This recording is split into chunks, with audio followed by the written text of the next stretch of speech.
بسم اللہ الرحمن الرحیم۔ السلام علیکم معزز ناظرین۔ کہتے ہیں کہ پرانے زمانے میں بنی اسرائیل کا ایک بادشاہ تھا جو کافر ہونے کے ساتھ ساتھ بہت ظالم بھی تھا، جو لوگوں کو خنزیر کا گوشت کھانے پر مجبور کرتا تھا، اور جو آدمی انکار کرتا تو اسے سخت سزائیں دے کر ہلاک کروا دیتا۔ پھر اس زمانے کے سب سے بڑے عابد کو بادشاہ کے پاس لایا گیا۔ لوگ اس عابد کے مرتبے اور فضیلت سے آگاہ تھے۔ لوگ نہیں چاہتے تھے کہ اس عابد بزرگ کو بادشاہ کی طرف سے کوئی تکلیف پہنچے، یا اسے ذلیل کیا جائے، یا پھر اس کو خنزیر کا گوشت کھلایا جائے۔ چنانچہ ایک سپاہی نے عابد سے کہا کہ آپ مجھے ایک بکری کا بچہ ذبح کر کے دیں۔ جب بادشاہ کہے گا کہ اس عابد کے سامنے خنزیر کا گوشت رکھیں تو میں وہی بکری کا گوشت آپ کے سامنے پیش کروں گا۔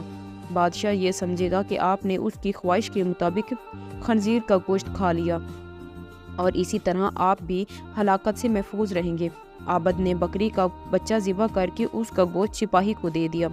جب عابد کو بادشاہ کے سامنے لایا گیا تو بادشاہ نے حکم دیا کہ خنزیر کا گوشت لایا جائے۔ منصوبے کے مطابق اس سپاہی نے بکری کا گوشت عابد کو پیش کیا۔ بادشاہ نے کہا میرے سامنے خنزیر کا گوشت کھاؤ۔ عابد نے کہا میں ہرگز نہ کھاؤں گا۔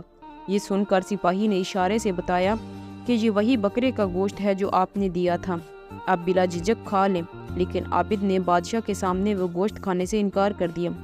ظالم بادشاہ نے سپاہیوں کو حکم دیا کہ اسے قتل کر دیں۔ جب عابد قتل کے لیے لے جانے لگے تو وہی سپاہی قریب آیا اور کہا آپ نے گوشت کیوں نہیں کھایا؟ خدا یہ وہی گوشت تھا جو آپ نے دیا تھا۔ عابد نے کہا ایسی کوئی بات نہیں، بلکہ میں اس بات سے ڈر گیا تھا کہ لوگ میری وجہ سے فتنہ میں مبتلا ہو جائیں گے، کیونکہ جب بھی کسی کو خنزیر کا گوشت کھانے پر مجبور کیا جائے گا تو لوگ کہیں گے کہ فلاں عابد نے بھی تو مجبور ہو کر حرام گوشت کھا لیا تھا، لہٰذا ہم بھی کھا لیتے ہیں۔ اس طرح لوگ میری وجہ سے بہت بڑے فتنے میں مبتلا ہو جائیں گے، اور میں لوگوں کے لیے فتنہ ہرگز بنانا نہیں چاہتا ہوں۔ یہ کہہ کر وہ خاموش ہو گیا، اور جلاد نے اس کا سر تن سے جدا کر دیا۔